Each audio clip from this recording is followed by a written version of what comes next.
First Contact by Ralts Bloodthorne. Read by Uncle Lyle. Prologue 1. Pthok eats an ice cream cone.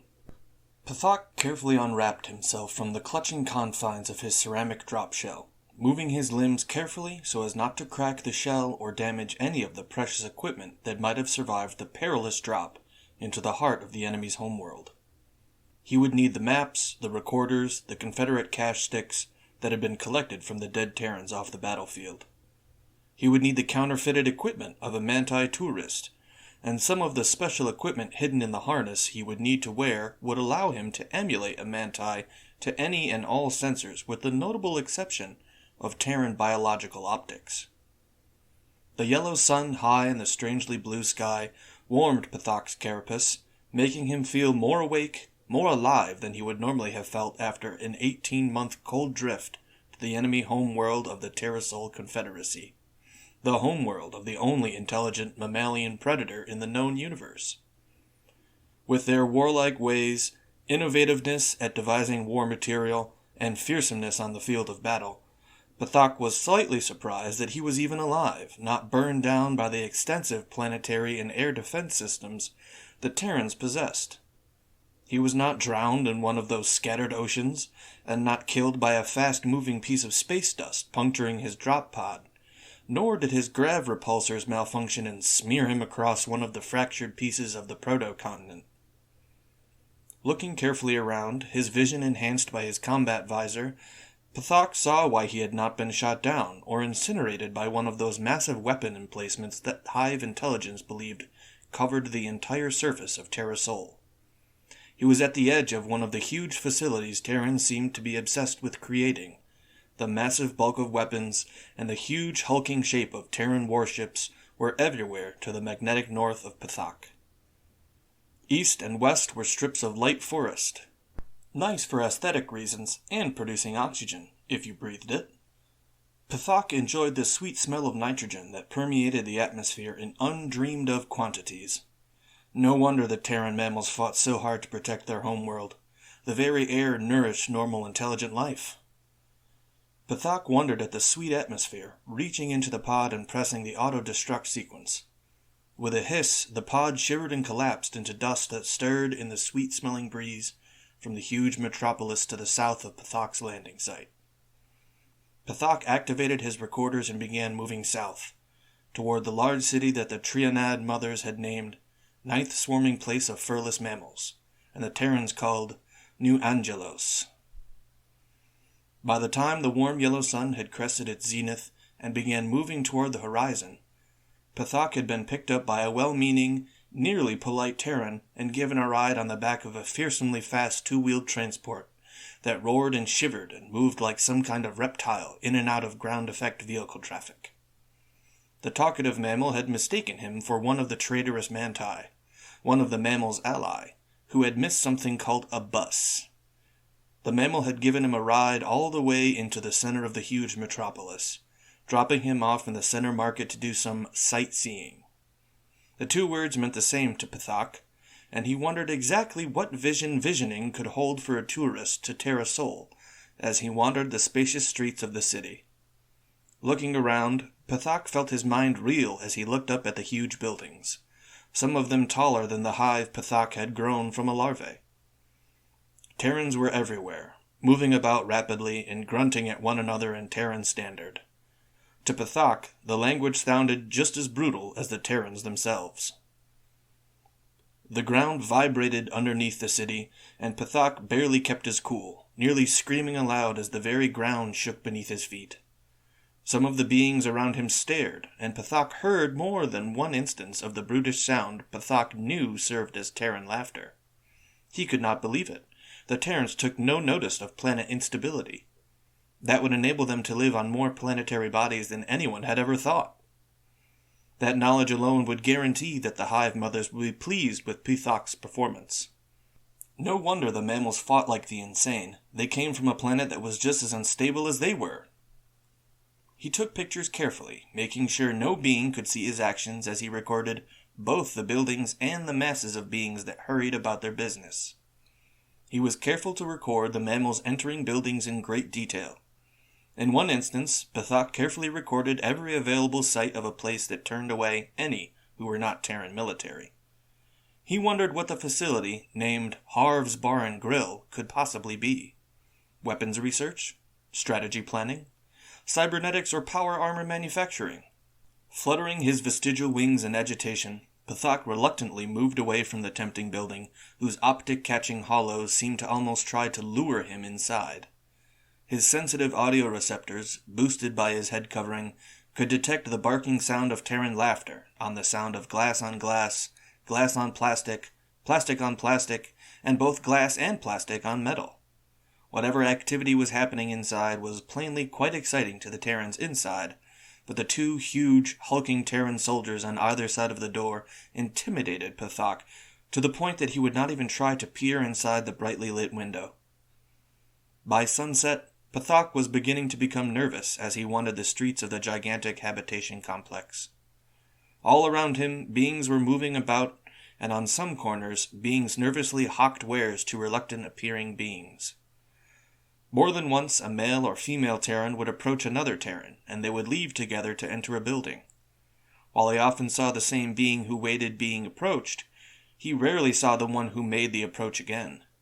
Some beings were beginning to stare, and Pithok became sure that sooner or later, some being would recognize that he was Trianad instead of a Manti, and the military would be called to take him into custody.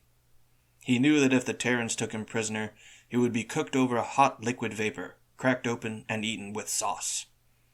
Every Trianad knew that's what the Terrans did with captured Trianad, and Pithok had seen Terrans dismember, deshell, and devour reddish exoskeleton-clad creatures whose forward digits ended in claws.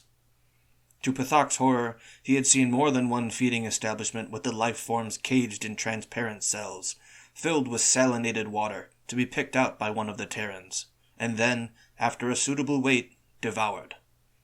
Pithok shivered and tried to think of a way to avoid notice and possible devouring. Quickly looking around, Pithok saw quite a few beings purchasing the wares of a stand marked ice cream in Terran Standard, and took note of the fact that no being seemed to take notice of any being that devoured the ware. He recorded the stand, including spectrograph analysis, electromagnetic scan, and full visual. He worked up his courage and approached, his senses picking up a rich mixture of the complex protein chemicals emanating from the cart. Curious, Pithok stood in line and eventually reached the front of the line, drawing closer and closer to the source of those wonderful airborne scents. One of the squat, bulky mammals was offering a cold semi-solid, topping a wrapped bread-like wafer substance. His hairless face was contorted into what Hive Home intelligence had briefed Pithok as the equivalent of a smile. To Pithok, it looked like a gestured intention of imminent devouring, with the bared, meat-tearing teeth of one of the galaxy's few intelligent predators. Pithok had seen that expression all day, however, and was past the initial flinching stage that he had been in when first confronted by a grimacing mammal. "Ice cream, gentle being? I have chocolate, raspberry, strawberry, mint chocolate chip, or vanilla left," the man told Pithok, speaking in rapid galactic standard, heavily accented with the brutish Terran tones. "Strawberry," Pithok half-mused, holding out the Terran credit chip. The man scanned the chip, nodded, then scooped out a chunk of pinkish, frosted material, and deposited on the open end of the conically wrapped wafer. The Terran handed Pithok the credit chip and the cone, then waved Pithok on. The insect warrior moved on, gently testing the cold substance with antenna and equipment, searching to make sure that it was not some type of poison, a mild organic corrosive for cleaning teeth, or a cruel Terran joke that would suddenly eviscerate him in broad daylight in the middle of the street.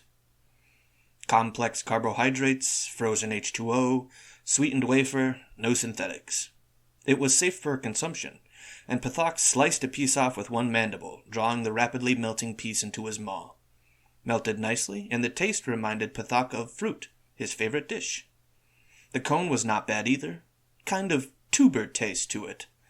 Almost eagerly he took one more bite to see if it was as good the second time he ingested the strange substance.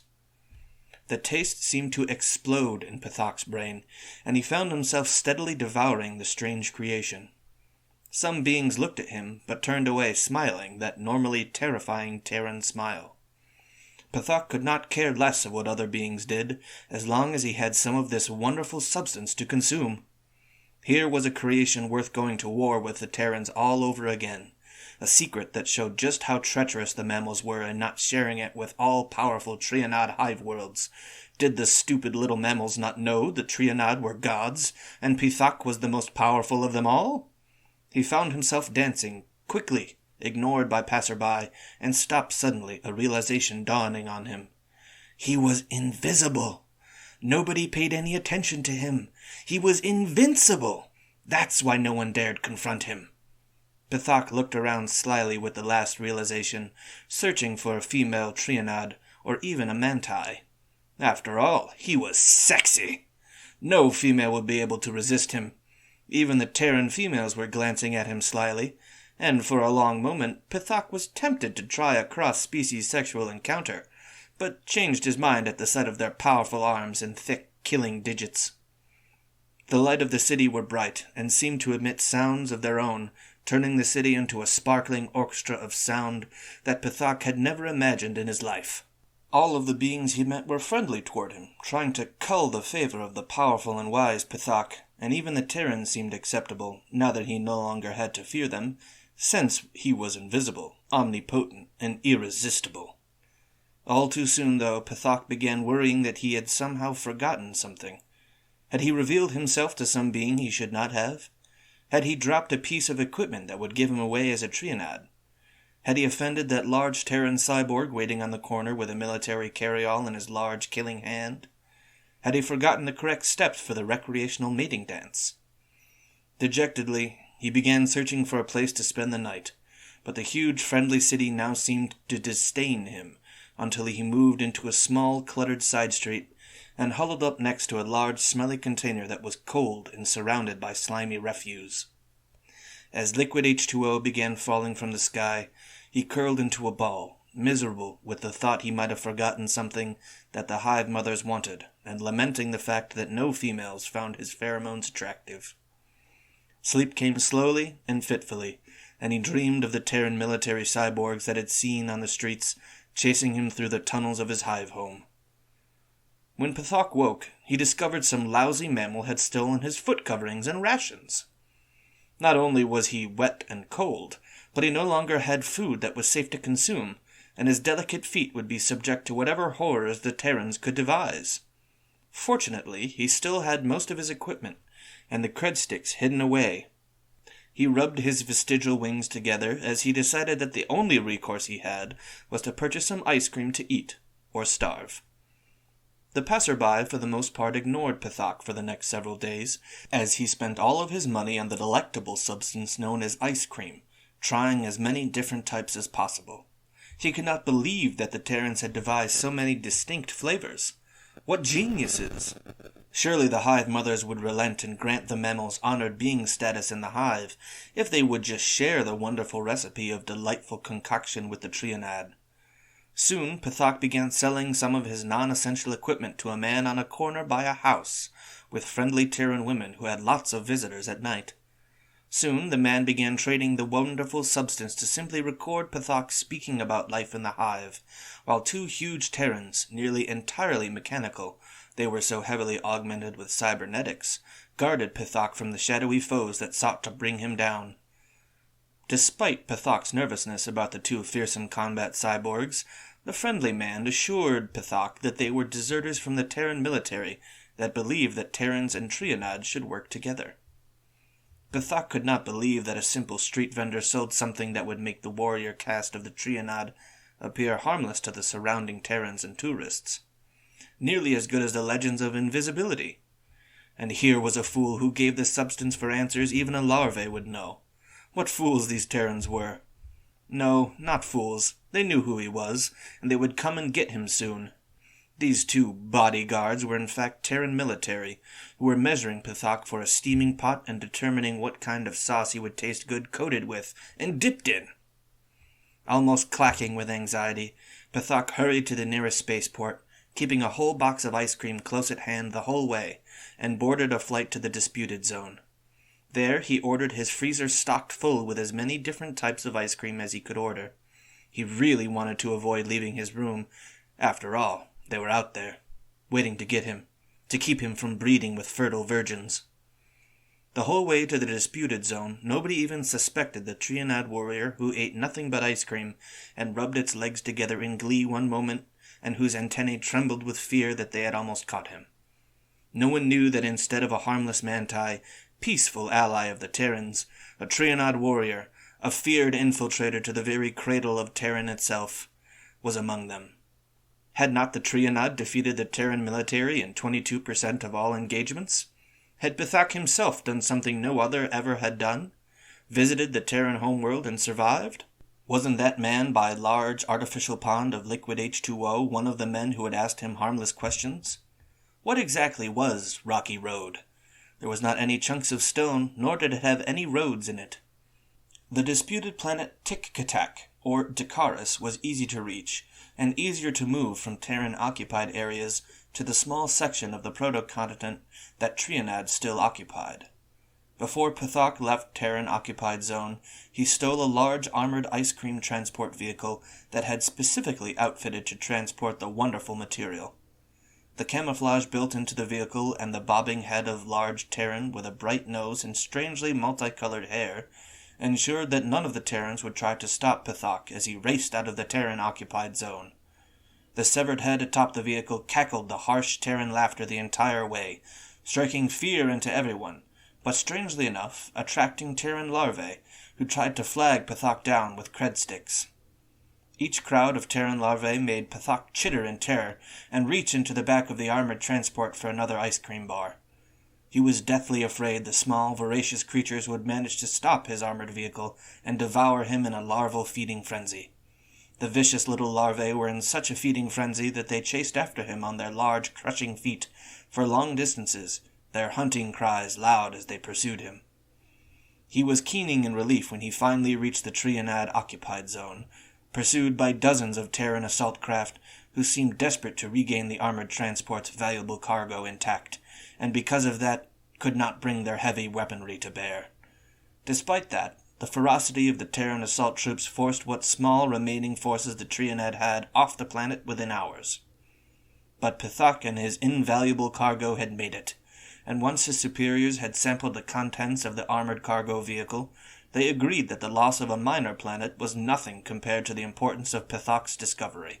While sampling the prize Pithak had returned with, Clutch leaders decided that they would use their secret weapon and the invincibility that it bestowed upon them on the hotly contested world of Chitikvik, where the Terrans had recently inserted a full clutch of Terran heavy assault marines.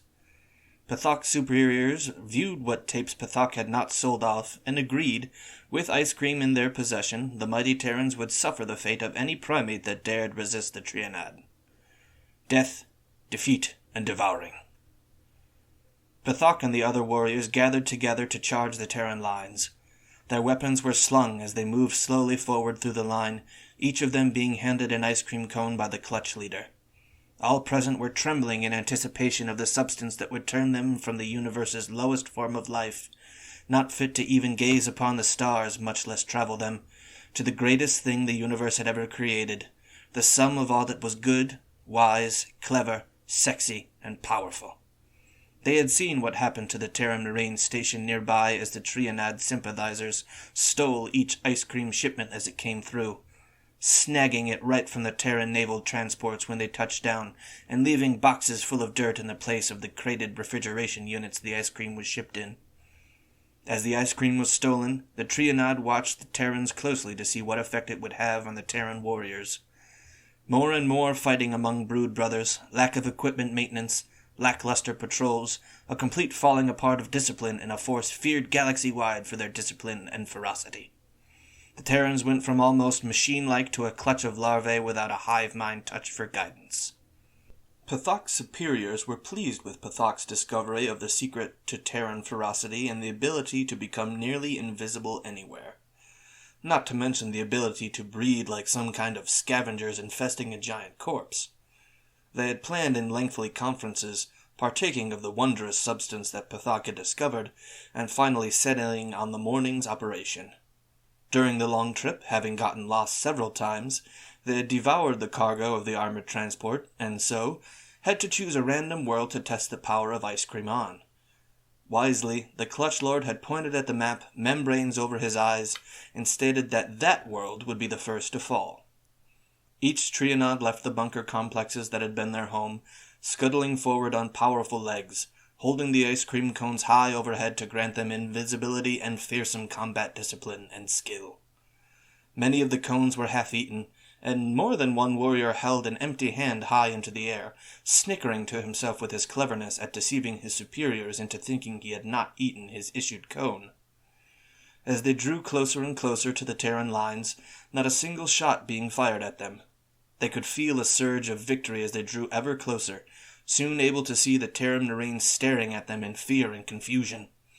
Elation filled their hearts as they drew ever closer, coming closer than anyone had ever had without being discovered and fired on by the fearsome mammals. Some of the Terrans were bent over, convulsing in terror, and their diaphragms spasming so they uttered sharp barks of fear and chagrin. "Open fire!" one of the Terrans bellowed, and the fearsome firepower of the Terran Marines tore the attacking insect warriors apart. Some of them managed to stagger within spitting distance of the Terrans, but none of them ever fired a rifle, one warrior stopping between two Marines to dance and preen at them, displaying his invisibility and cleverness. Pthok watched the demise of his comrades from behind the boulder where he had stopped to eat his cone, and any cones within reach, and felt sad, but oh well, more would be hatched to replace them. Pthok figured he would go back and tell Hive Intelligence what had happened, as soon as he finished this ice cream cone, and maybe a bucket of ice cream in the bunker.